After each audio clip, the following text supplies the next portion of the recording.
Uy, antes no decía eso, creo que se actualizó. Ah, ya, señores. Cuando digo la opción de levantar la manito, la opción digital de levantar la manito, porque a veces hay gente que levanta la mano en la cámara y no lo veo. ¿Ya? Así que aparece como una mano azul, por decirlo así. ¿Ya? Bueno, entonces, recapitulando rápidamente en lo que quedamos en la clase pasada. Para los que no me conocen, voy a ser el relator del curso.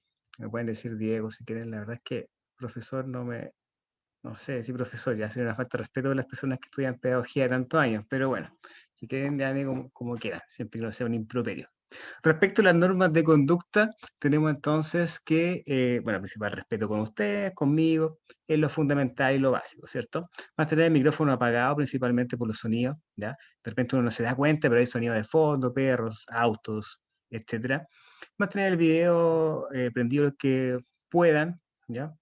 Y los que quieran levantar la manito para hacer una pregunta, pueden hacerlo, no hay ningún problema en eso. Este curso originalmente consta de 60 minutos, 2 bloques, pero como ya es tarde, etcétera, y antes lo hacíamos más temprano, yo prefiero hacer 1 hora 20, 1 hora y media de corrido y terminar antes, ya, porque en que se haga el break de 20 minutos y se sienten, pasa media hora, incluso a veces más, incluso algunos no vuelven porque les da sueño. Este curso consta de una evaluación diagnóstica, evaluación que se va a realizar el día 4, ¿ya? El 4, el día 4 entonces tenemos prueba. Verdadero y falso, la verdad es que la prueba es netamente un trámite, por decirlo así, no se complique, vaya estudiando de los PowerPoint poco a poco. Aquí, a mí lo que me importa es que aprendan y pongan atención más que nada. ¿Ya? ¿Qué vamos a ver? Ya, principalmente nos vamos a centrar para resumir el primer punto que ya lo mencionamos en la clase pasada, en eso redundante. Arriendo con administración, ¿ya? Arriendo tradicional, algunos temas bancarios. Vamos a ver también loteos brujos, porque está muy de moda. No, no era del programa el curso, pero decidí incluirlo porque se da mucho, sobre todo en gente que vive en la quinta región, ¿verdad? La periferia de Santiago, para más al sur también. ¿Ya? ¿Qué es un loteo brujo? ¿Qué es vender un derecho? ¿Qué es la contraposición de esto? El derecho de dominio, por ejemplo. Eh, Metraje mínimo para subdividir, cuando son urbanos, cuando son rurales, qué legislación se aplica, ¿verdad? ¿Qué entidades entran en juego? ¿Qué podría pasar si tengo un loteo ahí irregular? Ya, todo ese tipo de cosas también lo vamos a aclarar. El tema de la documentación para el estudio de título, también lo vamos a ver, dónde ir, qué sacar, en qué fijarnos también, ¿ya? Todo ese tipo de cuestiones entonces lo vamos a ir viendo poco a poco. Y la compraventa tradicional, también la vamos a ver, digo tradicional cuando es con crédito hipotecario, por ende también vamos a ver temas bancarios. Hay también una unidad de tasación. ¿Mm? Hay una unidad de tasación con todos los conceptos básicos, ¿verdad? Método de tasación, en qué fijarnos, y también tengo un apunte complementario bastante largo que divide la tasación urbana y también los predios rústicos, ¿ya? Donde se toman antecedentes y consideraciones diferentes unos de otros. ¿Mm? Vamos a ver todo ese tipo de cosas también. Sumado a eso, cuando yo vaya pasando la unidad, les voy a pasar el PowerPoint correspondiente y también más adelante cada unidad está vinculada a un contrato en específico. Dícese, por ejemplo, contrato de corretaje, que también se le conoce como mandato de corretaje, mandato de administración, la promesa de compra-venta, contrato de arrendamiento, todos esos documentos yo se los voy a ir mandando a usted para que lo pueda ocupar, modificarlo a su antojo. ¿Ya? Lo primero que vimos entonces en la clase pasada fue qué es un corredor de propiedades. Llegamos a la conclusión que una de las cosas más importantes del concepto era que es un mediador.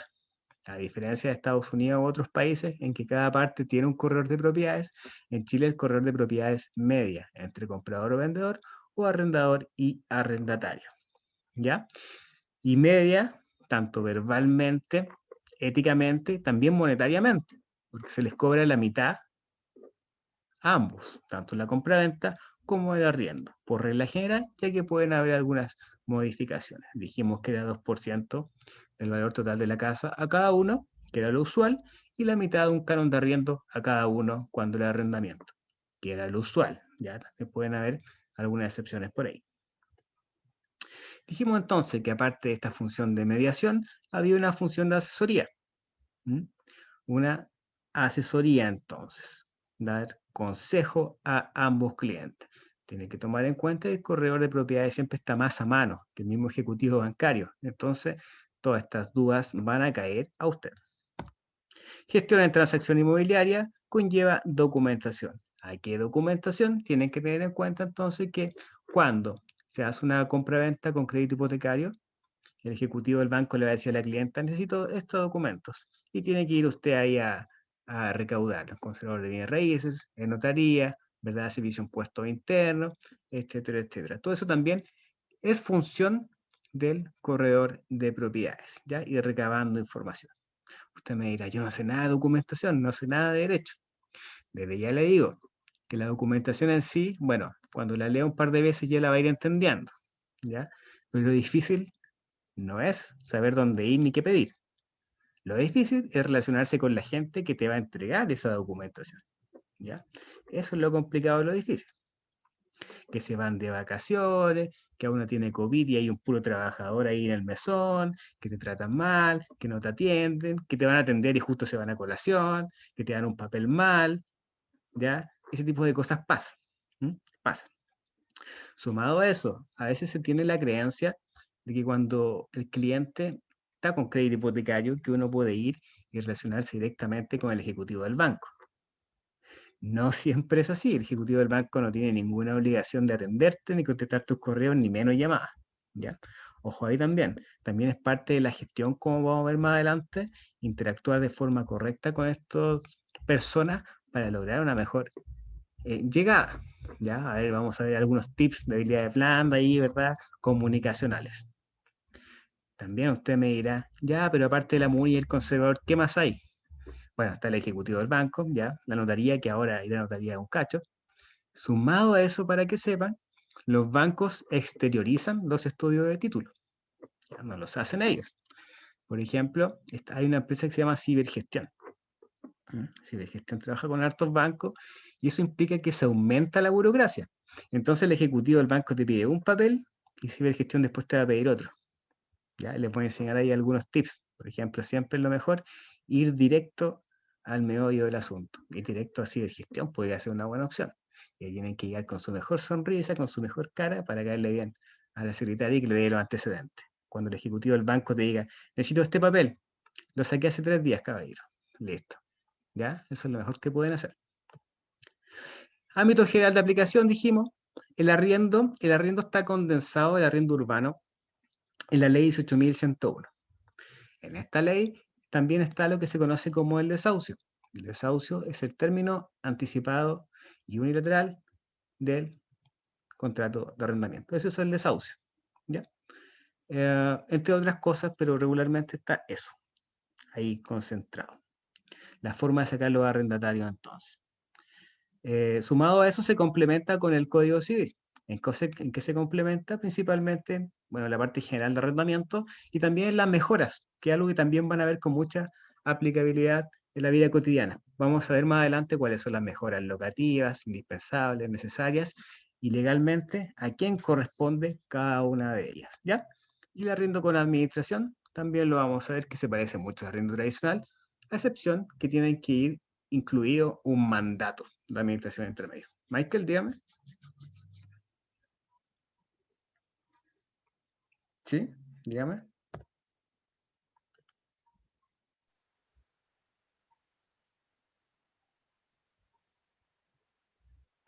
No se le escucha. Activa el micrófono.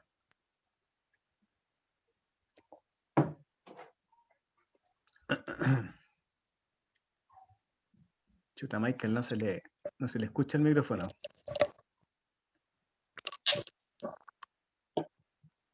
Ahí sí, disculpe, lo tenía, lo tenía apagado, disculpe, cortito.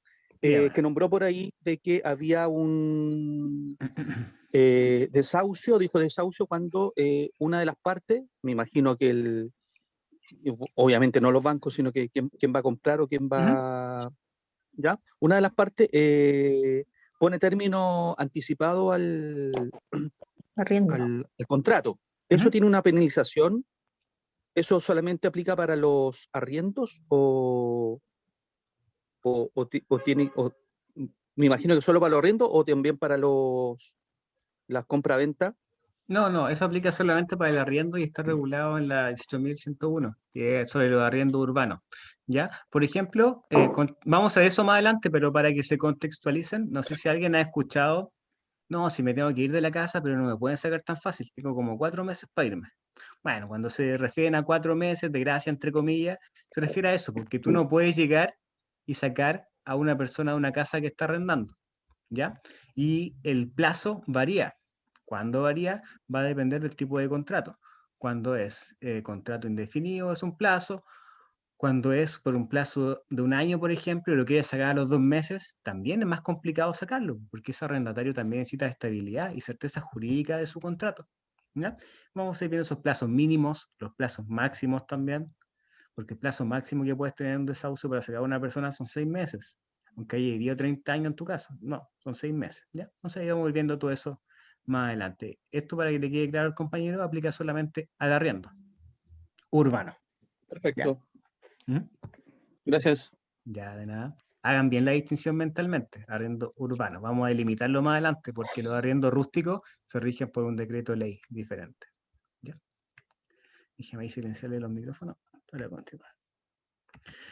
Bueno, varios de ustedes cuando se presentaron dijeron, ¿por qué era un negocio rentable el corretaje de propiedades? Bueno, llegamos a la conclusión de, por las grandes ganancias por concepto de comisión, la poca inversión y la maximización del tiempo, entre comillas, les digo desde ya, porque cuando ya tienes más de 20 casas en una cartera, se complica un poco el tema del tiempo. Pero si quieres manejarlo, puedes ahí irte bien con 10 casitas, etc. Lo importante es que sepan qué casas captan.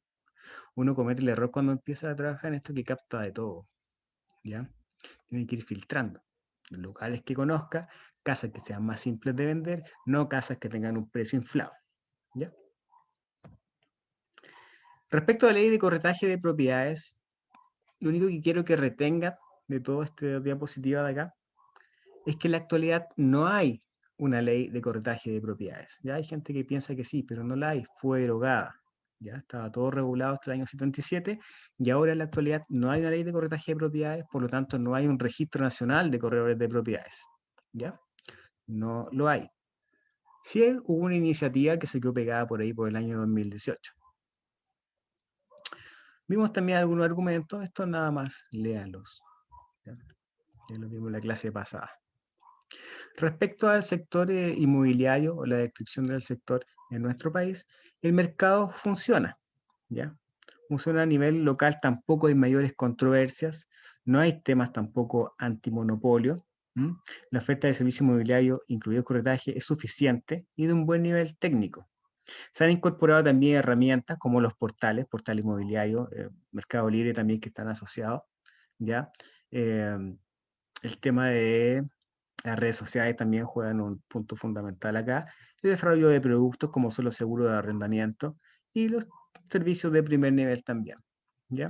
Ahora, ¿cuál es la clave para que te vaya bien este negocio? Te puede ir bien de todas formas trabajando normalmente, pero los que le está yendo mejor en la actualidad son los que se especializan, ya sea en arriendo, arriendo de bodega, arriendos con administración, ¿ya? Incluso está muy de moda los corredores de boutique, que tienen poquitas casas, pero casas con un valor determinado o con características determinadas. Eso está muy de moda en la actualidad. Si algunos se conectaron ahora y están medio perdidos es porque ya vimos esta diapositiva, lo que hemos visto ya lo vimos en la clase pasada, ¿ya? Entonces quedamos más o menos acá.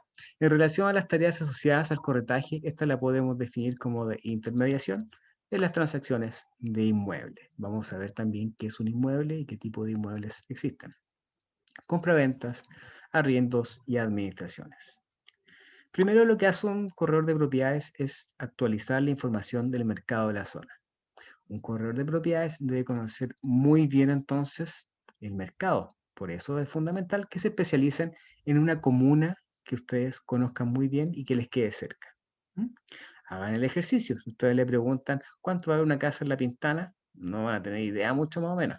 ¿Cuánto vale una casa que está a una cuadra de su casa? Van a tener una idea. ¿Ya? Sumado a eso van a ahorrar tiempo y plata. ¿Por qué? Porque en un fin de semana no es lo mismo ir de Paine a La Pintana y después a Maipú a mostrar casas que moverse en 3 casas de una comuna específica. ¿Ya? Ahorran mucho tiempo. Cuando corresponda hacer una tasación previa. Les voy a enseñar también en qué fijarse. Si bien el corredor de propiedades no hace tasaciones puntuales, ya lo hace el tasador bancario cuando es con crédito hipotecario, al banco no le importa otra tasación que no sea esa. Sí es fundamental que sepan determinar un valor. Digo valor a diferencia de precio. Como lo vimos en la clase pasada, el precio es subjetivo y el valor es objetivo. Ya tiene que saber. ¿Cómo lo podemos hacer? A grandes rasgos. Mira, muchas veces tan simple como meterse a portal inmobiliario y filtrar por mapa. Filtras por mapa y las características y así puedes sacar un valor más o menos parecido, un promedio. Y usted me dirá, ya, pero ¿cómo voy a saber el valor de venta si esas casas están infladas? ¿Y por qué están infladas? Porque el valor de venta normalmente es más alto. El de salida es más alto que el de venta, ¿verdad? Bueno, se corrige. Eso se corrige. Se promedia y se corrige. Es decir, tú le restas 5 o 10 millones dependiendo del sector. Porque claro, esas casas están infladas. Ya, hagan el ejercicio ahí, se meten a portal inmobiliario, arriba filtran por mapa y le van a salir las casitas de una comuna. Y ahí van promediando. ¿Ya? Entonces, hacer una tasación previa. Lo peor que le puede pasar a un corredor de propiedad es que la casa tenga un valor inflado y el dueño no te la quiera bajar. ¿Por qué? Es un mal augurio, porque si esa casa se vende con crédito hipotecario, el banco te la va a tasar y te la va a tasar más baja. Y el comprador no va a tener la diferencia muchas veces y se te va a caer el negocio. Y no solamente con él, sino que también con los futuros promitentes compradores. ¿Mm? Obtener el mandato, que también se llama como contrato de corretaje o mandato de corretaje. ¿Por qué se conoce con diferentes nombres? Porque aún no hay certeza jurídica sobre su naturaleza. Pues algunos le dicen mandato de corretaje, contrato de corretaje, mandato de venta. Lo llaman de diferentes formas, pero aluden más o menos a lo mismo. ¿Qué es? Lo vamos a ver. Es un documento, un contrato, donde quedan entonces reflejadas o claritas los porcentajes, la individualización de las partes, del inmueble, alguna multa por incumplimiento, firmas, teléfonos, etcétera. Ya vamos a ver ese documento y les voy a mostrar algunos también que tengo por ahí. Preparar ficha informativa, ¿a qué se refiere? A la descripción del inmueble. ¿Qué cobra relevancia en la información del inmueble? Las fotografías. Eso es clave, ¿ya? No tienen para qué andar con una Canon gigante en el cuello, pero sí un buen celular con buena cámara les va a hacer mucha, mucha ayuda. Más que eso, saber tomar las fotos, no tomar fotos a contraluz, por ejemplo, ¿ya? Vamos a ver más adelante el tema de las fotos, en qué fijarnos. ¿Mm? Igual les serviría un editor fotográfico. Les puedo recomendar uno que se llama Photoscape, que es súper intuitivo y deja las fotos muy buenas. Ya que Photoshop a veces resulta un poco más problemático ocupar. Preparar ficha informativa, descripción del inmueble entonces y fotografía, reunir la documentación de la propiedad cuando el ejecutivo del banco te la pida, preparar y coordinar las visitas a la propiedad. Esto es una de las cosas más difíciles, ¿ya? Coordinar la visita a la propiedad. ¿Por qué? Porque a veces no van los tipos. Siempre tengan su plan B, coordinen con varias personas el mismo día. Cosa que si no va una, no quedan mal con el dueño y llega la otra. Hagan siempre eso. Rara vez ocurre como en Estados Unidos, que ponen un letrero de se vende y va la gente a ver ahí con su familia. No, eso no ocurre mucho acá en Chile. Mostrar la propiedad a compradores potenciales, siempre con crédito hipotecario preaprobado. Hay gente que les pide documentación. Oye, muéstrame el papel de preaprobado. No, yo normalmente pregunto, pero si quieren hacerlo así, háganlo. ¿Ya? No pierdan el tiempo mostrando la casa a gente que en verdad no está interesada. Y al principio me pasaba, que iba el vecino a sapear, la señora de por allá que iba a sapear, y en verdad no estaba interesado en comprar la casa. Seguimiento de las visitas, como lo dijimos en la clase pasada, usted me dirá, ya aquí lo relevante es saber si van a comprar o no, si no, chao, no. Sí, pero el corredor de propiedades extrae información de estas personas. ¿A qué me refiero con extrae? Si 3 personas te dicen seguidamente que sabes que encontré una casa más barata, me gustó la casa bonita, pero encontré una más barata, es claramente porque la casa tiene un sobreprecio. ¿Sabes qué? La casa está bonita, barata, pero no me gustó el baño. El techo está asqueroso. Entonces, es un claro indicio de que hay algo que está molestando a los clientes. ¿Qué puede ser? Normalmente lo digo, el techo del baño. ¿Mm? El baño es un área clave en las casas.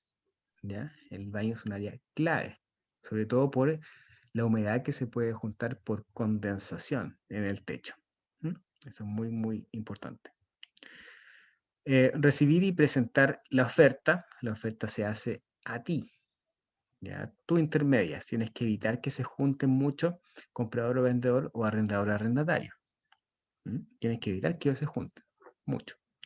Coordinar el cierre del negocio y la promesa de compraventa y la posterior escritura. La tarea del corredor se realiza en torno a las labores de los abogados, quienes deben realizar los respectivos estudios de título, de los notarios también, ya que van legalizando, sobre todo en el arriendo, de los conservadores de bienes raíces.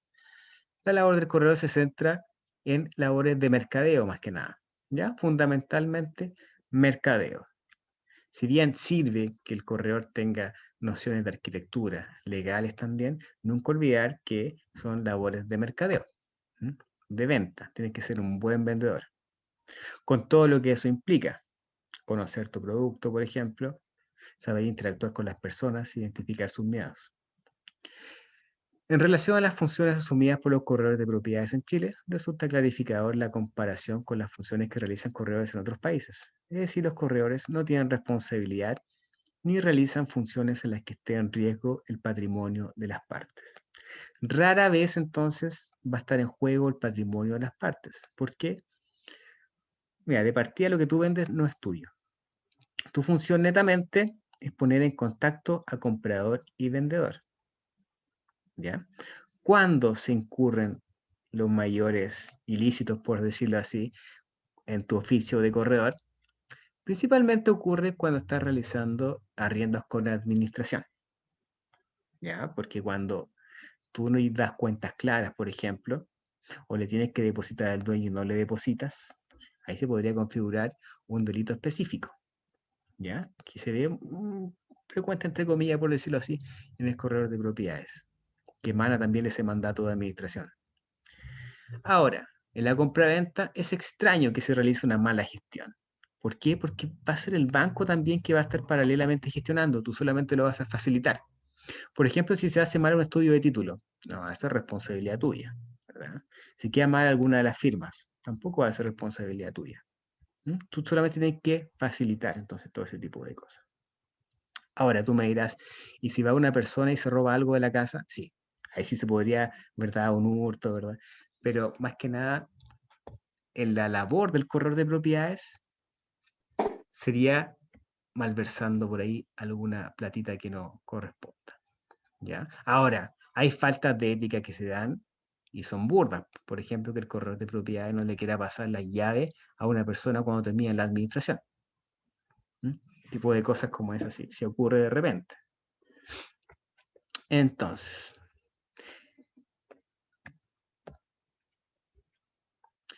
dijimos también que habían diferentes entidades, por decirlo así, pero son entidades gremiales. Hay gente que se confunde y dice, mira, ACOP, COPROCH, pero son voluntarias y son asociaciones gremiales. ACOP y COPROCH tienen principal fuerza en la quinta región. ACOP, Asociación de Corredores de Propiedades, Cámara Nacional de Servicios Inmobiliarios. COPROCH, Asociación de Corredores de Propiedades de Chile. Ahí está la fecha, entonces, y usted me dirá, ¿y por qué son tan importantes si no tienen tantos miembros?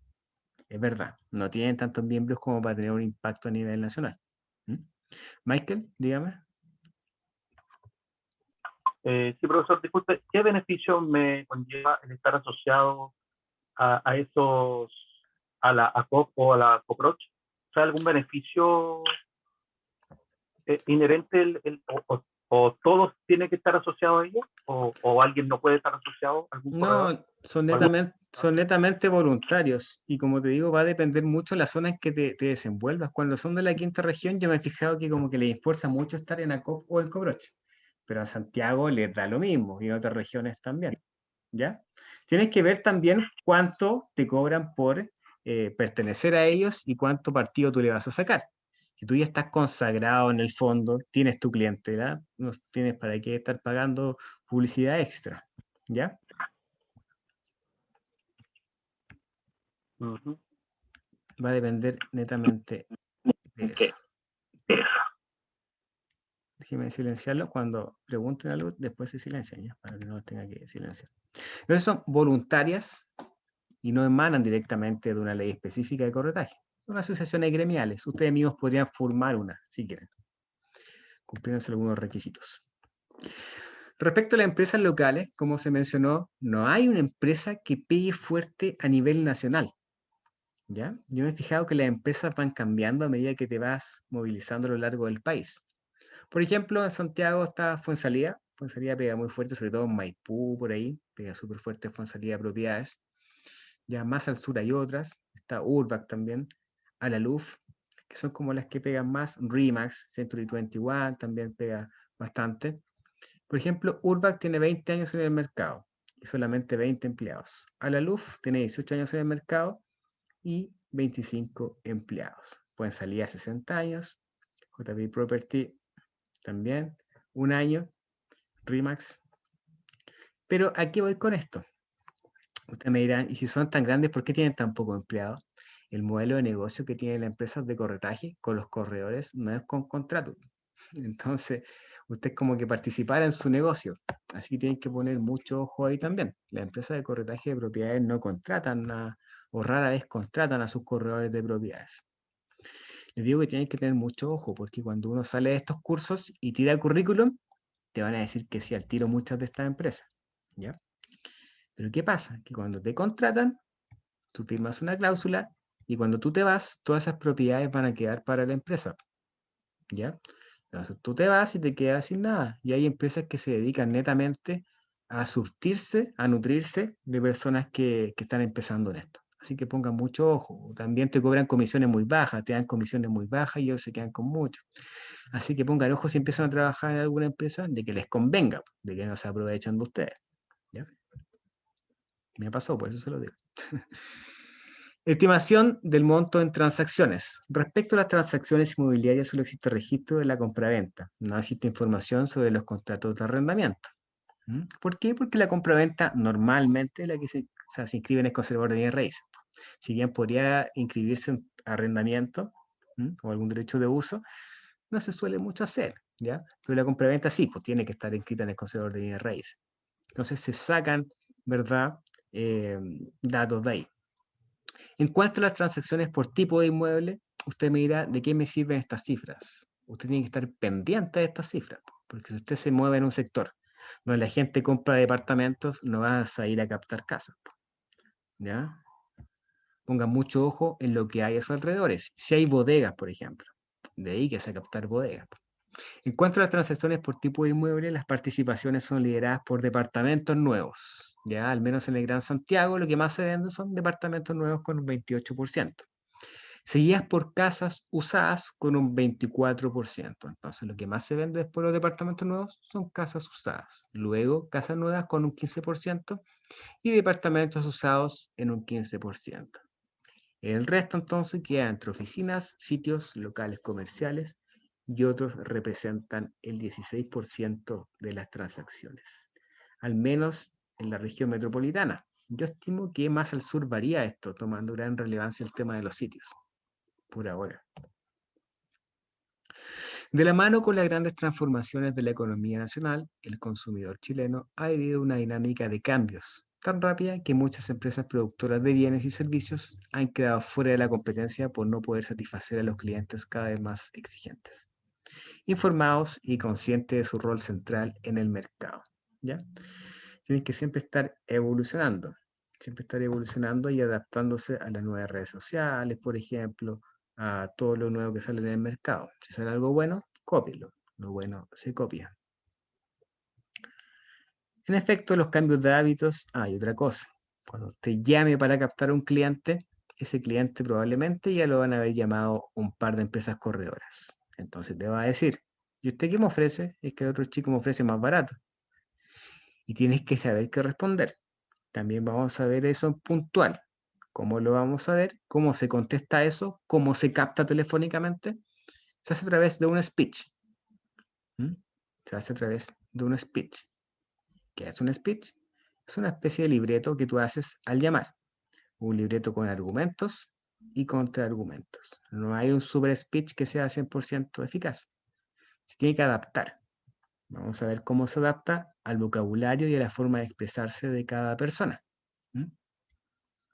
Les voy a dar también algunos modelos y vamos a practicar. Vamos a hacer un pequeño ejercicio cuando nos toque ver el speech. Usted no saca nada con ser seco en tramitación y en documentación si no capta. ¿Ya? Si no capta. Yo conozco muchos casos de gente que es muy culta, sabe mucho, pero no logra captar. No logra captar o no se acostumbra a llamar por teléfono. Llamar por teléfono es fundamental en este trabajo. Es una de las cosas que más van a hacer. Usted no puede captar por WhatsApp. No puede captar por redes sociales. Puede captar caminando a puerta fría, como se dice. Sí, pero es complementario al llamado. Porque en ese rato que tú caminaste una cuadra y que te hiciste 10 llamados. ¿Mm? Así que ojo ahí también. En esta carrera han prosperado muchas industrias creativas y aplicadas que se han adelantado y han ido evolucionando junto con el consumidor. Por el otro lado, estos organismos, empresas, profesionales que no han entendido el cambio y sobreviven penosamente o simplemente han desaparecido. Esa imagen del corredor de propiedades sentado en un escritorio y que la gente se dirige al escritorio sin que haya publicado nada, cada vez es más escasa. ¿Ya? Cada vez hay menos corredores sentados en un escritorio y que la gente va. Porque de partida arrendar una oficina sale caro. ¿Ya? Segundo, la gente no se da el tiempo. La gente quiere algo rápido. Quiere pescar el celular, buscar una casa y que lo ofrezcan. No quiere ellos salir a buscar un corredor de propiedades. Quiere que lo ofrezcan. ¿Ya? Además de los cambios en estructuras sociales y capacidad de endeudamiento, los chilenos se han visto influenciados por los rápidos cambios en la tecnología y los canales de información. La fuerte penetración del Internet modificó el estilo de vida y hábitos en nuestro país. ¿Mm? A veces la gente iba a ver más de una vez una casa, por ejemplo. Ahora te piden, mándame más fotos. La van a ver como para cachar, para cerrar el trato nomás ahora. ¿Ya? Se dan cuenta que las decisiones en la actualidad se hacen casi siempre por Internet. Como tips adelantado, cuando ustedes muestren una casa, muéstrensela a la señora, no al caballero. La señora toma la decisión. ¿Ya? Es súper importante eso, convénsala a ella. Los cambios que vienen van a modelar nuevos productos y servicios. Por ejemplo, ciudadanos mayores. Ya, ¿y cómo moldea entonces los ciudadanos mayores el mercado? Típico, las personas al cumplir cierta edad se quieren ir más al sur o venden sus casas. Y la venden no solamente porque quieren irse a un lugar más tranquilo. La venden porque buscan una casa más pequeña porque la otra se le hizo grande. O buscan una casa que tenga una habitación y un baño abajo porque ya no pueden subir las escaleras. ¿Te das cuenta entonces cómo el rango etario de las personas te va modificando también ese tipo de mercado? Aumento de trabajo en casa. Cada vez los profesionales jóvenes al comprar una casa o departamento te preguntan, oye, ¿y habrá espacio como para una oficinita? Te lo están preguntando. Y también eso te moldea la oferta. Aumento de gente soltera, ¿ya? Al aumentar la gente soltera o profesionales jóvenes solteros, aumenta su capacidad de endeudamiento, ¿ya? Por lo tanto, van buscando más casas e inversiones. Ya una casa, dos casas, tres casas o departamentos. Creo que normalmente se daba por lo menos antes de la pandemia. Menos tiempo disponible, la gente toma decisiones entonces a través del Internet. Específicamente en lo inmobiliario, la gente busca actualmente barrios más seguros. Oye, ¿y cómo es el barrio? ¿Y cómo es la noche? Clásica esa pregunta. Seguridad ciudadana seguirá siendo una de las mayores preocupaciones en los individuos. Por ello, no bastarán sistemas de protección en la casa. El consumidor demandará barrios o condominios reconocidamente más seguros. Primero, aquí podemos desglosar dos cosas. Lo primero, para promocionar una casa, cámara de seguridad, circuito cerrado, con Sergio guardia de seguridad 24/7, cuando lo tiene. Es una muy buena forma de ofrecer una casa. Segundo, condominios reconocidamente más seguros. Aquí la percepción de seguridad toma un valor fundamental. Y la percepción de seguridad está directamente relacionada con los medios de comunicación masiva. ¿Ya? Hay sectores que están claramente estigmatizados. ¿Ya? Hay sectores que están estigmatizados y que de repente cuesta un poco vender en esos sectores. Ya, por ejemplo, yo tuve una casa en Recoleta que costó mucho vender. De hecho, yo no la pude vender. Te juraban dos cosas en contra ahí. Primero, que era un sector estigmatizado porque habían habido unos asesinatos por ahí. Segundo, que las casas tienen un tope en su valor de venta. Y esta casa era un oasis dentro de las otras casas, por decirlo así, porque tenía características que las otras casas no. ¿Mm? Tenía unas terminaciones muy, muy lindas y se estaba vendiendo en 70, cuando el promedio de las casas alrededor es de 35-40, sin estacionamiento. Entonces, una casa que se vende en 70, en un sector donde el resto vale 35-40, es una casa de difícil reventa. ¿Por qué? Porque la gente con esos 70 millones no va a comprar ahí, va a comprar en otro sector. Segundo, hay una limitación de metros cuadrados y también el banco no te va a pasar 70 millones por una casa situada ahí. ¿Por qué? Porque la tasación también se considera el contexto territorial en donde está situado el inmueble. ¿Ya? Esas casas son las de más difícil reventa entonces. Cuando una casa que, aunque sea muy linda, hermosa, y está rodeada de casas, por ejemplo, sociales, por decirlo así, o un valor determinado, esa casa va a tener un tope. ¿Ya? Ahora, lo difícil no es saber que esa casa está cara. Lo difícil es decirle al dueño que esa casa está cara. ¿Mm? Porque tú le vas a decir, mira, ¿sabe qué, don Juan? Su casa está cara. El resto de las casas vale 40 millones.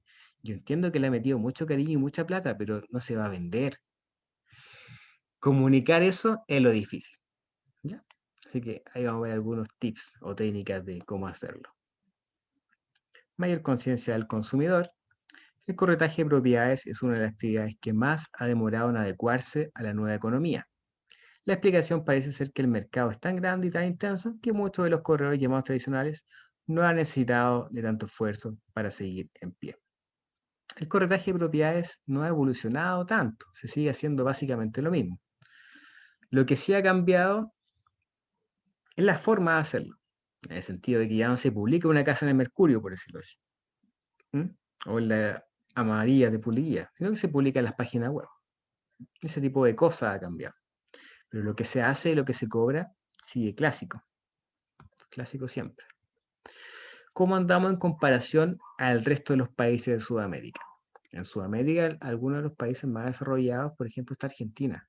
Tiene legislación también específica respecto al corretaje de propiedades. El resto de los países anda por ahí con Chile. No tiene regulación específica, pero va funcionando todo. ¿Ya? El mercado se va regulando solo. Se va regulando solo, al menos en este aspecto. Se va regulando. ¿A qué me refiero que se va regulando? Cuando los corredores hacen una mala gestión, se nota. Y si tú te dedicas a trabajar en una comuna específica y haces mal tu trabajo, el mensaje se pasa de boca en boca. Y vas a captar menos, vas a ser reconocidamente malo. Ahora con el tema de las funas es peor. En Europa y Estados Unidos, ¿cómo está la cosa? En Europa existen 45 asociaciones gremiales ubicadas dentro de 12 países. Ahora, al Consejo Europeo igual le gustaría trabajar en bloque, ¿verdad? Que haya regulación unificada en todos los países de Europa, pero tampoco la hay. Y en Estados Unidos tampoco la hay. ¿Por qué? Porque cada estado tiene sus regulaciones propias, por lo tanto se hace más difícil también regular el corretaje de propiedades. Por lo tanto, los modelos de negocios que existen tanto en Norteamérica como en Sudamérica y en Europa son básicamente lo mismo. ¿Ya? Cambian algunas pequeñas cosas que no dicen relación con lo que hace el corredor de propiedades, derechamente, sino con ciertos hábitos al momento de la venta. Como les comenté en la clase pasada, en Chile es muy difícil que el dueño te diga, ¿sabes qué? Vamos a pintarla, vamos a encacharla y después le sacáis la foto y me la ponía a la venta. No, no te va a decir eso. Tú le vas a decir, oiga, arreglemos el baño, cambiamos estas tablas que están podridas, invierte 300 lucas y le saca 1 milloncito más. No, cabrón, no tengo plata, véndela así nomás. Ya. Entonces, esa idiosincrasia de venta cambia. ¿Ya? Ahora, usted puede meterse a YouTube y puede poner en España, por ejemplo.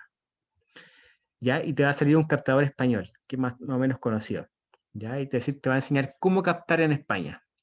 Pero una vez más, la idiosincrasia cambia, la forma de hacer las cosas cambia. ¿Por qué? Porque al español tú le dices claramente, mira, vengo esto, trabajo en esto y te ofrezco esto. Y el español te va a responder directamente, sí o no. En Chile no, pues, porque la primera llamada van a desconfiar, ¿ya? Van a desconfiar, no puede ser tan directo y frontal. Entonces tienes que empezar a trabajar con la gente hasta que te los ganas, ¿ya? Entonces pongan mucho ojo también cuando saquen información de YouTube y salgan como estos youtubers españoles o gringos, ¿verdad? Porque la idiosincrasia y la forma de comportarse de la gente cambia. Por lo tanto, cambia la forma de captar y acercarse a las personas. Tipos de corredores en la actualidad. ¿Qué tipo de corredores tenemos en la actualidad? Bueno, se habla de corredor tradicional y actual, y también se habla de empresas o independientes. ¿Ya? Usted es independiente, usted es empresa, eso también te lo van a preguntar bastante seguido. Ahora, una persona independiente, sí puede ser empresa también. Ustedes pueden formar su propia empresa. Tienen ahí empresa en un día, por ejemplo. Ustedes me podrían preguntar de qué modo conviene más funcionar. Va a depender también de lo que ustedes busquen. ¿Ya? Se me ¿Qué es lo conecta el que, micrófono. qué es lo que yo, qué es lo que yo más veo en corretaje de propiedades al momento de crear? Primero, las boletas, ¿ya? Inician la actividad de servicio de impuestos internos, ingresan el código correspondiente y empiezan a dar boleta entonces. Es una opción para ordenarse. Ahora, lo segundo que yo más veo son las empresas SPA, ¿ya? Son como los dos modelos más frecuentes. Les voy a mandar también ahí algún apunte correspondiente. Ojo acá, cuando ustedes den boleta, y sobre todo a los que están empezando en este rubro, den boleta. Usted mira, ya, pues sí es lo mismo, si la plata va para mí. Sí, pero ¿qué pasa? Que después tú ya te empieza a ir bien y no das boleta y te quieres comprar un auto. O te quieres comprar tu propia casa, quizá. Y el banco te va a decir, ¿y en qué trabaja usted? Yo soy corredor, hice el curso y me empezó a ir súper bien. Estoy vendiendo 2 millones al mes, por lo bajo. Ya, demuéstrame eso. Ya, pues ¿y ahí qué hay? No podéis demostrarlo porque nunca diste boletas, pues entonces tu capacidad crediticia es nula, no vale nada para un banco. Entonces, optar a un crédito va a ser súper difícil, ¿ya? Así que siempre resguarden, den boletas, etcétera, ya para que quede registro de su ingreso. Respecto a el perfil del corredor de propiedades. Algunas características entonces psicológicas o de su comportamiento son las siguientes. Primero, ser curioso. La curiosidad es la base del aprendizaje. Un profesional que se mantiene en constante aprendizaje aporta grandes ventajas a su trabajo, ya que es capaz de generar nuevas ideas y encontrar soluciones a toda clase de contratiempos. Al corredor de propiedades le ocurren problemas, pero lo ideal es que te ocurra una pura vez y que después los mecanices. Se van a dar cuenta que después de un rato, los problemas que surgen van a ser siempre más o menos parecidos. Por ejemplo, que la tasación fue más baja de lo esperado. Y eso es un error recurrente. Que el vendedor no quiere bajar el precio. ¿Ya? También, ¿cómo me resguardo? Ese tipo de cuestiones. ¿En qué fijarme para elegir un buen arrendatario? Todo ese tipo de cosas son errores que se repiten, ¿ya? Por lo tanto, tienen que tenerlo en claro desde que le ocurre la primera vez. Entre más curiosidad demuestre, más posibilidades tiene de desarrollarse exitosamente en el trabajo o algún puesto de liderazgo, ¿ya? Siempre ser curioso. Oye, ¿por qué pasó esto? ¿Dónde aparece esto? ¿De dónde saco esta cuestión? ¿Cómo lo soluciono? Eso es fundamental. Tener visión global. Un rasgo más que indispensable en un corredor es la visión global del negocio. Es decir, no limitarse a conocer el funcionamiento de su área, sino de todas las áreas interrelacionadas. Por ejemplo, temas bancarios, temas de tasación, temas jurídicos, ¿ya? Entonces, pese a que el corredor de propiedades es netamente un vendedor, tiene que conocer todo este tipo de cosas, porque va a estar directamente relacionado con ello. El corredor de propiedades se vincula entonces tanto vendedor como comprador, también con las instituciones financieras como los bancos, con las municipalidades, los conservadores de bienes raíces y también con los abogados que realizan el estudio de título, entre otros. ¿Ya? Entonces, si el abogado te dice, mira, tú no puedes vender esto, te va a costar porque tiene un usufructo. Ya, ¿y qué es el usufructo? Chuta, ¿qué es el usufructo? ¿Dónde está? Ya, no, ese tipo de cuestiones, entonces, tienes que conocerlas, ¿ya? Y las vamos a ver en el curso. Esa es la idea, que pueden relacionarse directamente tanto con tasadores como con abogados, que pillan bien los papeles en conservador de bienes raíces. ¿Ya? Ese tipo de cuestiones vamos a ver. Además de la visión global relativa a documentación y procesos burocráticos, existen elementos sociales y macroeconómicos. Por ejemplo, aumento o disminución de las tasas de interés. El aumento o la disminución de las tasas de interés tienen efecto inmediato en nuestro trabajo. El desempleo también tiene un impacto directo en nuestro trabajo. A veces no tanto en la compraventa, pero sí en el arriendo. Porque de partida te va a costar más encontrar un arrendatario, un buen arrendatario, ¿ya? Porque es más probable que pueda quedar desempleado a futuro. Segundo, se da el fenómeno de la vacancia. ¿Ya? El fenómeno de la vacancia. ¿Qué es la vacancia? Cuando tienes una casa que normalmente pensabas arrendar, pero que no encuentras arrendatario. ¿Dónde se está dando este fenómeno en la actualidad? En los departamentos que están cercanos a universidades. ¿Por qué? Porque hay inversionistas que compraron los departamentos para arrendar a universitarios. Pero las universidades están cerradas, ¿ah? O con cosas presenciales restringidas, quizás más a futuro. ¿Qué va a pasar entonces? Que los estudiantes que eran de otro sector y arrendaban esos departamentos ya no lo van a hacer. Y el inversionista que pidió el crédito y dijo, ya lo voy a comprar, la arriendo y este DEPA se paga solo. Bueno, no se está pagando solo, ¿ya? Y tiene que rendirle igual al banco. Entonces ese fenómeno se llama vacancia. Directamente relacionado entonces con el desempleo o también con movimientos sociales.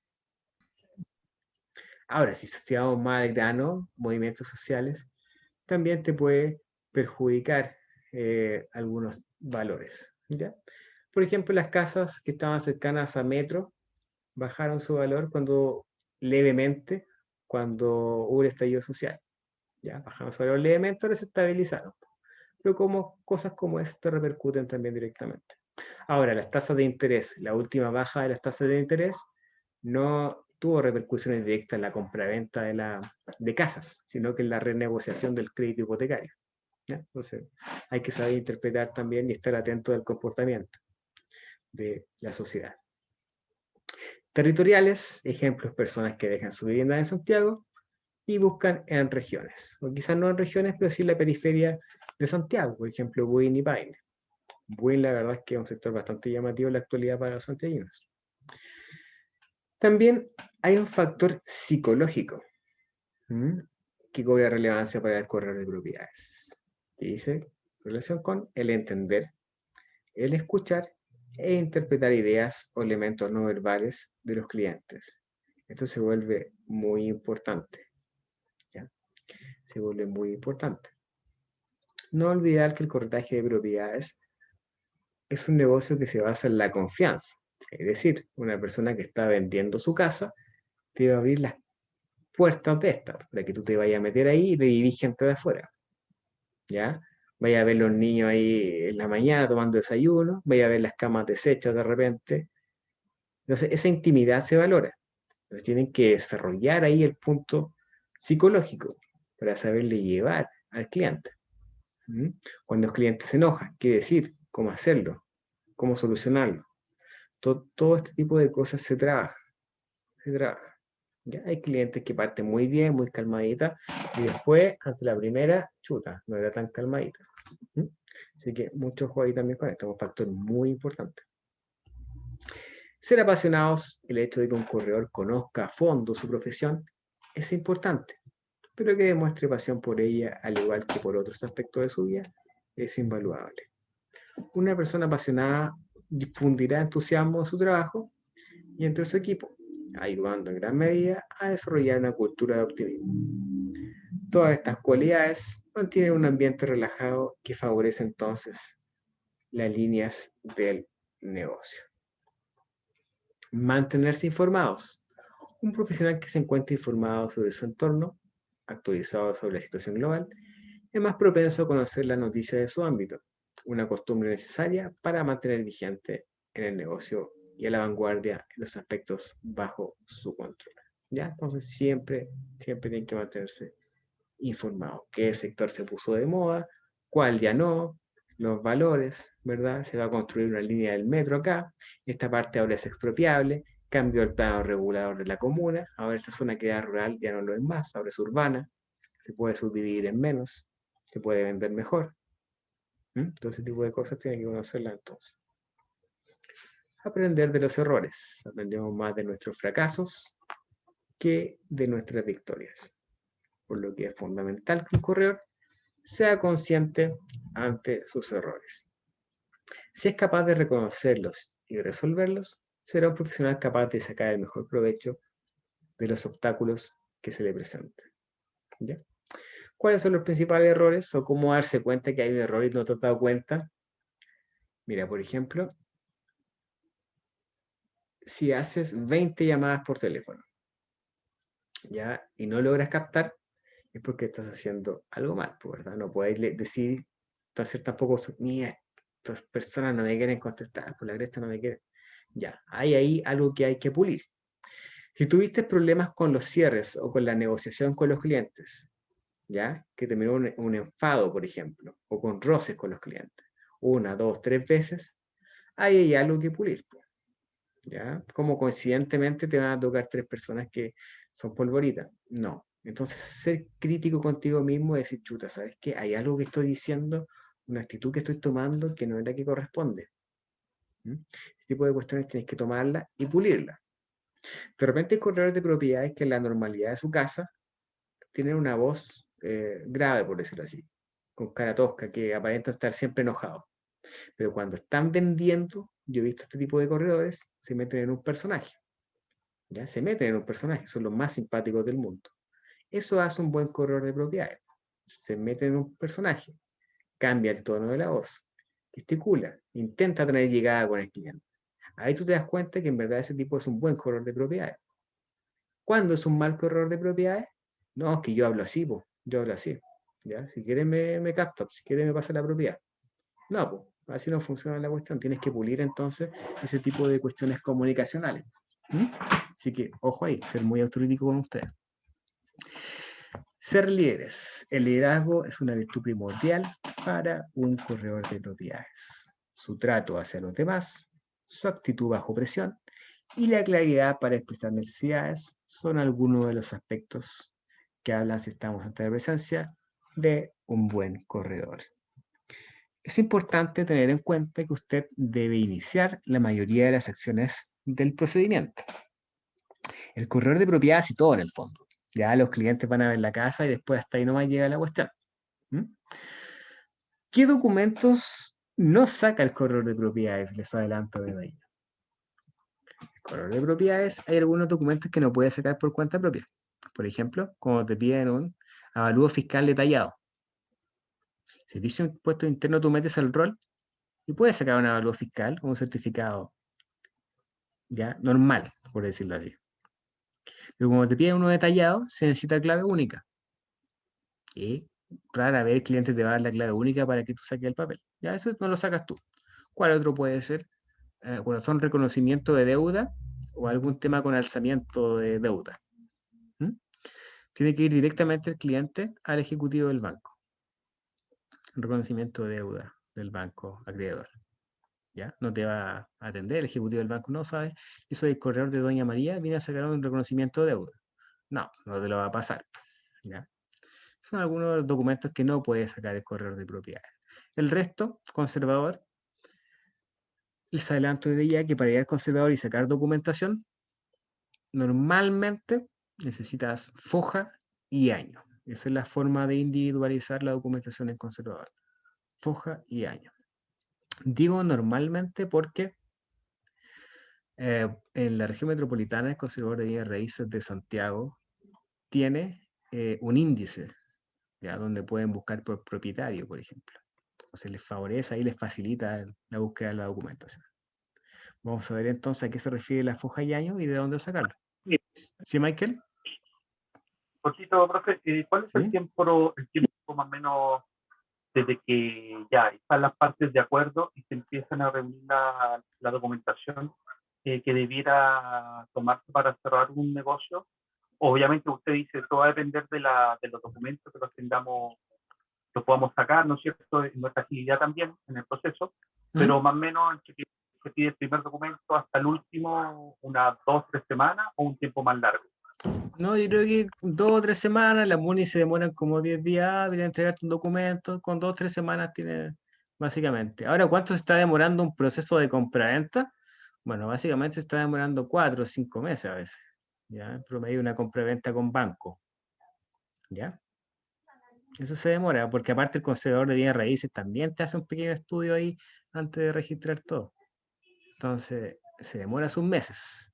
Y es algo que tienen que transmitirle también al cliente, pues a veces el cliente piensa que la cuestión es como vender un auto. Estoy vendiendo mi casa, la vendo al tiro nomás, la, la firmamos y chao. No, no funciona así la cuestión. Después se empiezan a dar cuenta solos. Cuando publican la casa pasan 2 meses y nadie le pregunta por la casa. Dice, chuta, no era tan fácil vender la casa. ¿Sí, Michael? El otro era preguntarle de un tema anterior que tocó, era que nombró que hay corredores independientes y otros que se asocian a ciertas empresas, Sí. a su propia empresa. ¿Qué es lo que está prefiriendo el cliente? ¿Un corredor independiente o un corredor que tenga un respaldo de una empresa que le brinde como mayor apoyo, mayor espalda, ¿Sabes mayor qué? tiempo a lo mejor? ¿Sabes qué me he dado cuenta con el tiempo? Que a veces uno diría, como el común de los mortales, pues cuando está empezando en esto, no, ¿sabes qué? Si empieza una empresa grande, es mucho mejor. Y no es tan así, ¿sabes por qué? Porque ocurre algo que es una rotación de ejecutivos. Hay una rotación de ejecutivos de las empresas de corretaje grande. Porque claro, como les exigen que tienen que cumplir ciertas metas y estos chicos a veces no la cumplen por la realidad, los van echando. Entonces un cliente va teniendo hartos ejecutivos en un plano de 2 meses puede tener 2 ejecutivos. Y se dice que el contrato de corretaje es un inscrito persona, es decir, cobra relevancia a las características de la persona. Pues yo quiero a ese corredor de propiedades, no quiero que la empresa me cambie al corredor de propiedades. ¿A dónde voy con esto? Que trabajar de forma independiente tiene sus ventajas también, porque puede llegar y decirle al cliente, ¿sabes qué? Yo trabajo con casas solamente de esta comuna, ¿ya? Las capto yo, las publico yo y las vendo yo. Vas a hacer el negocio directamente conmigo. Entonces, esa es la ventaja que tienes frente a una gran corredora de propiedades. Ahora, cuando me refiero a qué forma trabajar, me refiero más que nada a la forma organizacional que tienen ustedes con su dinero, por ejemplo, o con su inversión. Por ejemplo, si usted se quiere ir a medias con un socio, ¿ya? Y quiere invertir gran plata en oficina y ese tipo de cuestiones, quizá les convenga hacer ahí una sociedad por acciones o algún tipo de entidad correspondiente, pues, para después dividirse, liquidar, etc. Si usted va a trabajar solito y de forma complementaria, quizá le convenga hacer solamente dar boletas. Entonces, por eso tiene que irse adecuando a su modelo de trabajo.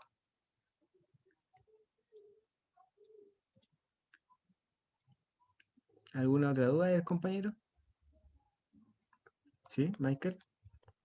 Disculpe, profe, la sigla SPA que la nombró también hace rato, que nombró corredor independiente y también nombró empresas SPA. ¿Qué significa SPA? Sociedad por acciones. Ah, ya, ¿y eso qué tiene que ver? O sea, que no entiendo mucho esa parte. Pero mire, no se preocupe porque yo les voy a pasar una guía con los tipos de entidades más frecuentes, ¿ya? Para que así puedan tomar una decisión cuando empiecen con el negocio. Así que eso lo voy a pasar y lo vamos a ver. Para que siga ahí tranquilo, Michael. Es importante entonces tener en cuenta que usted inicia la mayoría de los procedimientos, ¿ya? Entonces, si usted no gestiona, la cuestión no se mueve, porque si no se mueve, no le llega la comisión. Y usted dirá, ¿y tanto se demora en venderse una casa? Sí, se demora. ¿Y qué significa que se demore? Que la comisión también demora, ¿ya? Demora. Entonces, como bien dijo uno de los compañeros ahí al principio, esto es como de ir plantando, ¿ya? Es como ir plantando. Porque ya cuando pasa un año, tú tienes negocios paralelos. Ya te va a ir cayendo, ¿verdad? Un par de millones al mes, un par de millones al mes. Y ahí vas gestionando y teniendo ingresos directos. Ahora, ¿cuándo se cobran las comisiones? Se los adelanto. No hay una regulación que te diga la comisión se cobra aquí, se cobra allá o no, ni cuánto se cobra de comisión. Pues las comisiones se pueden cobrar de la siguiente forma. Primero, hay algunos que son capos y logran hacer que la parte compradora les pague la comisión en la promesa de compraventa. ¿Ya? Yo lo he hecho y también lo he visto. Que el comprador te pague en la promesa de compraventa. Con una condición, eso sí. El cobro, cuando es en cheque, se hace contra tasación. ¿A qué se refiere esto? Que va a depender cómo anda la tasación, si cobráis la comisión o no. Si la tasación es baja y se te cae la venta, para que no quede con la plata. Se puede cobrar entonces la promesa de compraventa al comprador. Usted me dirá, ¿y por qué no al vendedor? Bueno, es por un tema práctico, porque el vendedor, como está vendiendo, no tiene la solvencia económica, no tiene la liquidez, no va a tener quizá un par de millones al tiro para pasarte, pero el comprador sí la va a tener. ¿Por qué? Porque va a tener la comisión, ¿verdad? El dinero del pie, etc. ¿Dónde más se puede cobrar? Se puede cobrar en la firma de escritura de la compraventa. ¿Ya? También puedes cobrar la comisión en la escritura de compraventa. También la puedes cobrar en la inscripción en el conservador de bienes raíces. ¿Ya? Entonces ahí puedes ir jugando un poco con los momentos de cobranza. El ideal es que la cobres cuando antes. ¿Cuándo la puedes cobrar en la promesa de compraventa? Bueno, una casa, un condominio, una casa que la compraron hace 5 años, ¿verdad? Que es un condominio que das por hecho que no es expropiable, ¿ya? Ahí puedes cobrar la comisión antes porque es difícil que se te caiga el negocio. Asegúrese siempre con el dinero. Ahora, usted me dirá, ¿y en el arriendo dónde cobro? En el arriendo se cobra en la firma del contrato de arriendo, ¿ya? En notaría. Ahí cobra entonces el dinero correspondiente a ambas partes. ¿Por qué ahí? Porque normalmente va a ir un flujo de dinero, porque te tienen que pasar el mes por adelantado, ¿verdad? Y tú dices, chuta, vamos a aprovechar que hay platita acá y voy a descontar mi comisión, ¿ya? Ahí entonces se va descontando.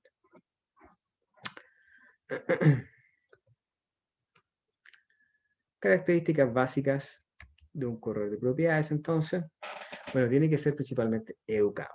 El corredor de propiedades tiene que ser educado y amable. Tiene que ser responsable. Y esto de responsable hay que recalcarlo mucho, porque tiene directa relación con los horarios, por ejemplo. Si tú sabes que vives lejos y hay taco, tienes que irte más temprano. Si tú le dices al cliente, te voy a mandar un correo a las 10, tienes que mandarle un correo a las 10. ¿Ya? Mucho ojo ahí. Usted me dirá, ya, pero ¿cómo se me va a olvidar? Se te puede olvidar. Cuando ya tienen 10 clientes, 20 clientes, sí se te puede olvidar. Tienes que ser ordenado, sobre todo ordenado cuando se hace el arriendo con administración. Ya imagínate estar administrando ahí 20 casas, 30 casas, que no es para nada descabellado, ¿ya? Y tiene que ser así cuando arriendas con la administración. Tú me dirás, ¿por qué tiene que ser así? Porque el arriendo con la administración es lucrativo siempre que sea en volumen. ¿Y por qué en volumen? Porque si no, no te conviene. Porque el monto que se cobra por arriendo por administración oscila entre el 8 y el 12% de un canon de arriendo. Si el canon de arriendo son 300 o 400 lucas, van a ser 30 o 40 lucas mes a mes. Entonces, claro, pues el ingreso 30 lucas, te conviene si es que tienes muchas casas con arriendo con administración. ¿Ya? Así que ojo ahí también con los arrienditos con administración. Empático, ponerte en el lugar del otro. Comprometido, Y el tema de la buena presentación también siempre lo menciono, por lo menos. Tener buena presentación no significa andar siempre de eterno, ¿ya? Tienen que adecuarse a la situación. Una vez tuve una casa en La Pintana y andaba de eterno y un tipo me dijo que andé sapeando. De haber pensado que era PDI o algo así. Me andaba de traje. ¿Ya? Así que depende cómo andís tú en el sector, cómo tienes que andar vestido. Mantenerse siempre abierto a mejorar, observar y desde el análisis actuar. De esta forma se convertirá en un profesional inteligente, estratégico y exitoso. No sucumbir entonces ante la presión. No se vuelva loco cuando le hagan su primera oferta. Si trabaja de forma independiente, ordenada y sistemática, usted podrá manejar sus tiempos y compatibilizar con otras actividades de importancia como la familia, estudio, etc. Incluso puede tener 2 trabajos y podrá obtener rentas suficientes para lograr sus objetivos. Esto depende única y exclusivamente de usted. Si trabaja en una empresa, podrá aprender entonces de todas las aristas del negocio. Responsabilidades. Aquí pongan mucha atención. Es responsabilidad del corredor resguardar la integridad física. Usted me dirá, ya, pero ¿cómo resguardar la integridad física? Claro, tienes que resguardar la integridad física, por ejemplo, si vas a una casa y tú sabes que hay un perro que no se porta muy bien. Amarrarlo, alejarlo, tomarlo en consideración. Y tú sabes que la casa está en un sector peligroso. Llamar al cliente en determinado horario. Cuando son personas mayores también. Las personas mayores agradecen mucho porque a veces te va a tocar mostrar la casa de una abuelita. Y la abuelita está sola en la casa y agradecen mucho cuando tú la esperas. Es decir, ya, esperemos 20 minutos que se vaya esta persona y después me voy yo, ya, para que quede más tranquila. Ese tipo de cosas las personas lo valoran mucho. Si bien tú tienes el root de esa persona, sabes quién es, entre comillas, se podría prestar para algún tipo de cuestión extraña. Así que siempre resguardar, tú nunca te vayas antes de que se vaya tu cliente. Cuando son personas mayores hay que tomar esa consideración extra. Como les digo, a veces las personas están solitas en las casas. ¿Ya? Ojo ahí. Física, moral y legal tanto de sus clientes como propiedades. Cuando tú vas a mostrar la casa, yo he conocido casos de que se pierden cosas. ¿Sabes qué, María? Vamos a mostrar la casa, viene llegando el cliente, saquemos estos celulares de acá, estas tablets, estos relojes, ¿ya? Guardémoslo acá en el velador con llave mejor. Ese tipo de cuestiones también es resguardar, ¿verdad?, la propiedad de tu cliente. Manteniéndose informados y creando redes de apoyo de los profesionales pertinentes, abogados, contadores, administradores de condominio o edificios. Es su deber minimizar los riesgos a través de un buen manejo del negocio y todo lo que esto implica. ¿Cuáles son los errores comunes de un corredor novato? Los errores comunes de un corredor novato son: primero, sucumbe ante la ansiedad. Cuando a ti te hacen una oferta, te garantizo que la primera vez te va a volver loco. Me dice, una oferta, son 70 palos, 70 palos. Y va a querer que acepte el vendedor. Controlar eso, porque eso se transmite. ¿Ya? Le cuesta sobreponerse a malos ratos y fracasos. Probablemente vas a tener más de un encontrón con tu cliente. Oye, pero me dijiste que ese papel iba a estar listo. Oye, pero ¿qué pasó ahora? ¿Por qué pasó esta cuestión? Pasó el plazo y todavía no me llega nada. ¿Ah? ¿Cómo que tengo que firmar esta cuestión de nuevo? ¿Y cómo que ese papel no sirve? Bueno, esos roces los vas a tener, no solamente con tu cliente, también con el caballero del bus o la señora de la municipalidad, ¿ya? También vas a tener fracasos al momento de captar. No, sabes que no me interesa trabajar contigo. Entonces tienes que saber separar. No es que te estén diciendo que no a ti, te están diciendo que no a tu producto, a tu negocio, ¿ya? Dividir entonces psicológicamente, no te puedes tomar a personal todo lo que te digan. Olvide mantener actualizado el vínculo con las partes. Y esto es muy importante, señores. Muy importante. A mí me pasó una vez cuando empecé en esto, que capté una casa, ya, era una casa fea. La capté, le dije al cliente, ¿sabes qué? La vamos a publicar acá. Y pasaban los meses, y nadie preguntaba por la casa, nadie hacía una oferta, nadie le iba a ver. Y de repente llegó uno, me dice, oh, la quiero comprar en efectivo. Ahí han pasado como 2 meses. Y yo llamo al cliente y le digo, don Roberto, ¿sabes qué? Me llegó una oferta en efectivo por la casa, ¿la puedo ir a mostrar mañana? Y el cliente me dijo, ¿sabes qué, Diego? No sé qué onda, pero no me hablaste en 2 meses. No supe nada de la venta, ni siquiera sabía si estaba trabajando contigo todavía. ¿Y ahora queréis venirme a traer un tipo a la casa? No, vale, voy a vender la casa por mi cuenta. ¿Dónde voy con esto? Tienen que hacer un informativo o mantenerse en contacto con el cliente, ya sea semana por medio o una vez a la semana. No solamente de cuántas visitas van, porque no siempre van a ir visitas todas las semanas. Incluso hay meses que no va a ir nadie. Pero decir un resumen. Don Juan, en este correo o en este WhatsApp le indico que recibimos 0 ofertas, pero que 4 personas preguntaron por la casa. Ya, pero topamos en el horario en que usted la puede mostrar. ¿Ya? Ahí te chuta, claro, porque yo la puedo mostrar el viernes y los clientes no pueden los viernes porque trabajan, pues yo no trabajo el fin de, entonces la muestro ya. Entonces ahí puedes sacar información. ¿Sabes qué? No han habido preguntas de la casa, al parecer está mucho más costosa que el resto de la del condominio. Listo, informarse a los clientes, mantener la conexión, porque cuando se pierde vas a tener problemas. Oye, quería llevarte la comisión y no hiciste nada, no la quiero pagar. Listo, ahí empiezan también ese tipo de problemas que hay que evitarlos. Si el tipo ve que tú estuviste pendiente de la venta, que estuviste llamándolo, que estuviste mandándole mensaje, no vas a tener problemas.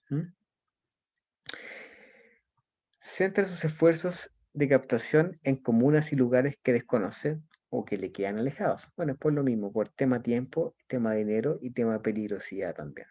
Hay barrios que uno no conoce y no sabe cómo son al atardecer. No valora su trabajo.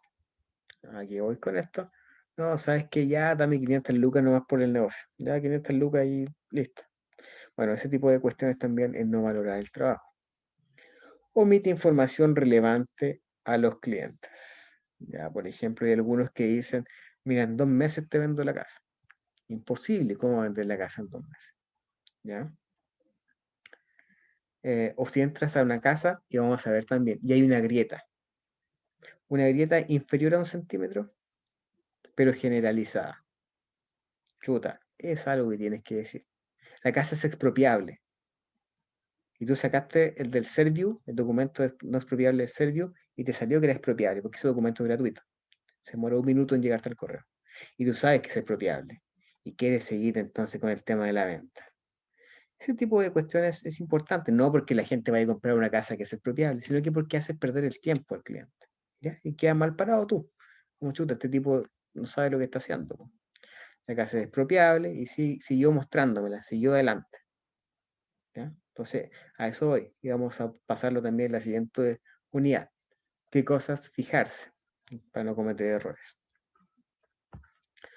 Eso, señores, con la introducción al corretaje de propiedades. Entonces, ¿qué viene ahora? A continuación, vamos a ver la introducción al tema jurídico, que lo vamos a ver súper, unas pinceladas. Ya no me interesa que ustedes solucionen los problemas jurídicos, bueno, no todos, algunos van a poder, ¿sí?, que les surjan a los clientes, sino que los identifiquen. ¿Ya? Eso es lo que me interesa, que identifiquen los problemas jurídicos que podrían surgir a raíz del corretaje de propiedades. ¿Hasta aquí hay alguna duda?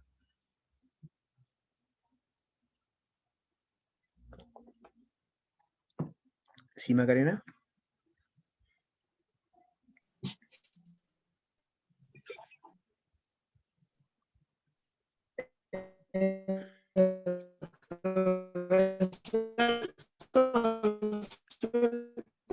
Oh, No sé si lo dijo, que me perdí un poquito. ¿ya? Momento de, ya que el cliente quiera trabajar conmigo, yo voy a dar ¿se escucha? Voy a Sí. dar a mí un permiso notarial para yo hacerme cargo de la venta de su propiedad. Mira, cuando el cliente te dice que sí por teléfono, lo vas a ver, conversas con él, hay algo que se llama contrato de corretaje. ¿Ya? El contrato de corretaje te lo tiene que firmar. Ahora, no es que te lo tenga que firmar porque si no, no existe nada. No, porque es un contrato consensual, vamos a ver también ahí la diferencia. Pero para darle mayor seriedad, te tiene que firmar el contrato de corretaje, porque en él quedan especificados claramente los porcentajes de la comisión, ¿verdad? Si después no te quiere pagar la comisión, que hay una multa, la individualización del inmueble, la individualización de él, los números de contacto, ¿verdad? Todo este tipo de cuestiones quedan estipuladas en ese contrato. ¿Ya? Y yo le puede pasar también algunos modelos y le vamos a ver. ¿Por qué se hace ese contrato y cuál es su contraposición a ese contrato? Por otra parte, tenemos el contrato de corretaje, que es el que tú bien me dices, que aplica Ujú. al vendedor, y también tenemos otro contratito que se llama orden de visita. Y la orden de visita es igual de Ok. importante que el contrato de corretaje, porque la orden de visita te amarra al posible comprador. No vaya a hacer cosas que le muestren la casa y después así como, no, no te conozco. ¿Ya? Vamos a ver ahí entonces Ok. cómo operan esos documentos. Ya, ok, gracias. ¿Alguien más levantó la manito por ahí? Andrea, dígame. Mi consulta es dónde se sacaba el certificado de expropiabilidad y en qué consistía eso. Ah, mira, no te preocupes porque vamos a ver también más adelante la documentación pertinente. Pero mira, cuando hablamos de no expropiación, tenemos dos documentos relacionados con este. Porque una casa puede ser expropiable por la municipalidad o por el servio. ¿Ya? Y uno dirá, ya, pues si no es expropiable por la MUNI, ¿por qué va a ser expropiable por el otro? Y no, porque no coinciden. O sea, que podría ser no expropiable por la MUNI, pero sí por el servio y viceversa. Ahora, uno lo sacas en el DOM, Dirección de Obras Municipales de la municipalidad correspondiente, que se llama certificado de no expropiación y lo sacas con el rol de la casa. El segundo también lo sacas con el rol, pero lo sacas por internet y se te llega al tiro. El Serviu es gratuito y la municipalidad no es gratuito, pero es súper barato. ¿Ya? Esos son. Gracias. Ahora, si una casa es expropiable, lo más probable es que se te caiga el negocio. Entonces siempre sacan el que es gratuito, pues, como para cachar un poco cómo va la mano. ¿Mm? El gratuito en el Servio. Exactamente. Ya, exactamente. Así que para que vayan viendo más o menos Ya. cómo va la cosa. Gracias. Usted me dirá, ¿y por qué se te cae el negocio? Porque mira, imagínate, haces la compraventa con un banco y el banco dice, ah, es expropiable, no importa, comprémosla nomás. Y compra esa casa y después te deja de pagar el cliente y el banco tiene que vender esa casa. Y cuando vende esa casa, que era expropiable, suponte justo en ese tramo temporal, le expropiaron un pedacito porque ensancharon la calle. Le hicieron doble vía y a la casa le sacaron un pedazo. Esa casa va a valer menos. Entonces la garantía que tenía el banco a largo plazo disminuyó. Por esa razón el banco no te va a comprar una casa que es expropiable. Lo mismo, el banco no te va a pescar casas que sean de adobe. ¿Por qué? Porque a futuro esa casa va a ir perdiendo valor, porque el material se va a ir desmoronando o se va a ir gastando o va a tener que ser demolido.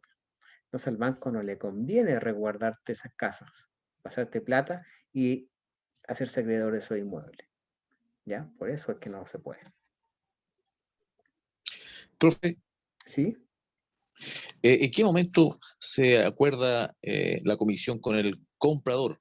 Porque uno con el contrato de corretaje lo hace con el vendedor, que es el cliente uno que le encarga la venta. Pero para el comprador, ¿cómo en qué momento uno tiene que acordar la comisión y tener seguridad que le van a pagar después al Ajá. momento de la venta? Sí, Fernando, mira, como lo dije recientemente, tenemos el contrato de compraventa, perdón, de corretaje para el vendedor y tenemos la orden de visita. Y la orden de visita es mucho más que decirle al cliente ya puede entrar a la casa. No, la orden de visita también tiene esa información, ¿ya? La orden de visita dice cosas del siguiente tenor, por ejemplo. Al momento que el cliente entra al inmueble mostrado por Diego Cabezas Propiedades, acepta por sí las cláusulas que aquí están convenidas. Es decir, que si quisiera evadirlo para no pagarle la comisión, deberá pagar una multa, que evaluación convencional, etcétera, de tanta UF. Entonces, esa orden de visita tiene cláusula y es también un contrato. Entonces ahí amarras al comprador y también al posible comprador. De Ya, hecho, ya, ya. la orden de visita es bastante delicada, ¿sabes por qué? Porque suponte va Juanito y Juanito va con su primo. Y Juanito hace la orden de visita, ¿ya? Y el primo es el que compra la casa. Y después el Ah, primo claro. te dice, yo no firmé nada, po, Mm, ¿ya? Entonces ahí lo que puedes hacer es poner una cláusula en la orden de visita que diga, y lo que aquí se acepta se extiende también a los acompañantes, primos, familiares, etcétera. Pero a veces a la gente se le va a incluir ese tipo de cuestiones, pues, ¿ya? Por eso también yo les voy a pasar la documentación pertinente para que vayan cachando. Por ejemplo, ah, hay gente que saca un contrato de internet, de arriendo, supongan, ya, sacar un contrato de arriendo de internet, y ese contrato era de otro país, pero bueno, igual sirve la cuestión, aplicó a Chile ya. Y no está la cláusula de no subarrendar la mm, casa. Y cuando no está la cláusula de subarrendar, la mayoría de los casos urbanos, se entiende de que sí se puede subarrendar.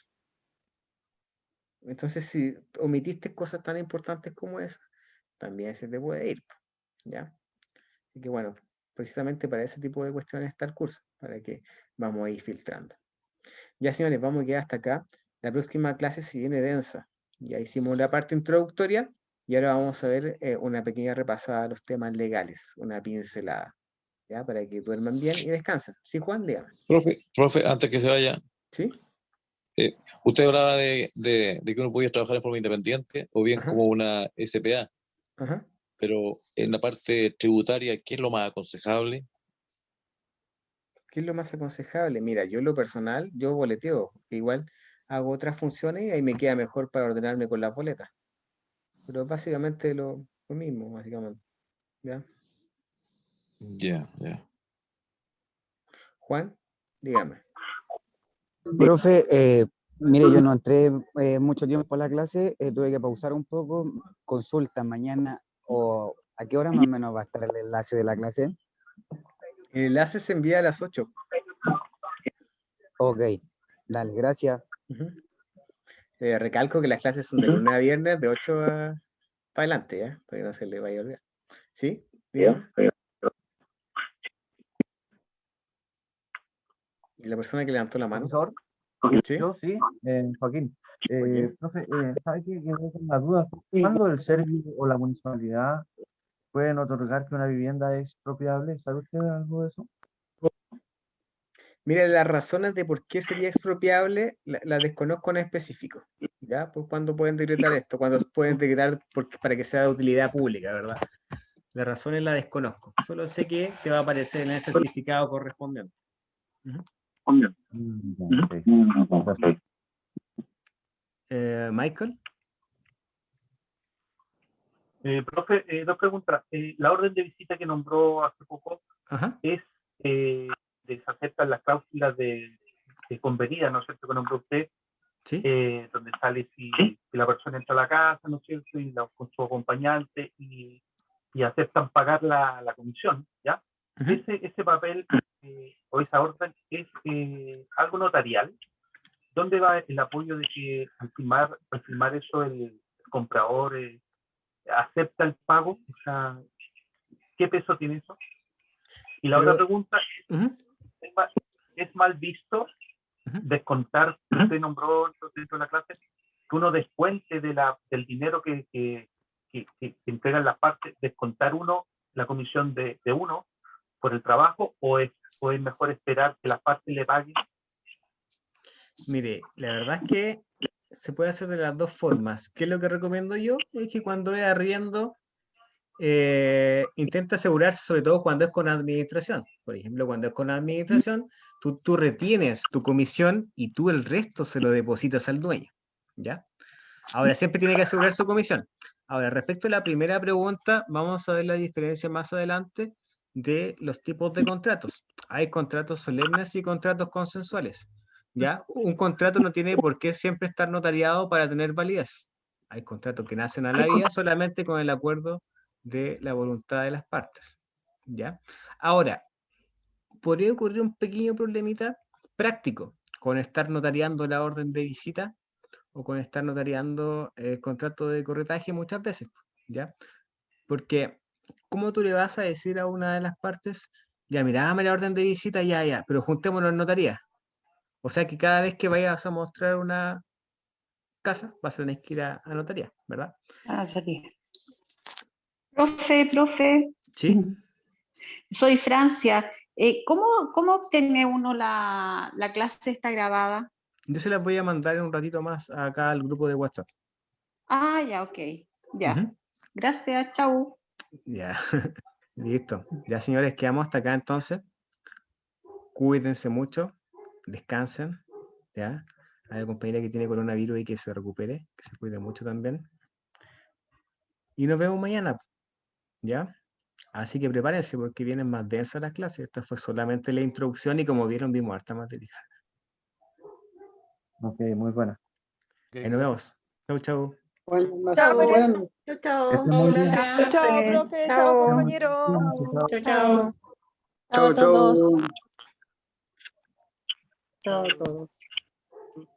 Chao, chao.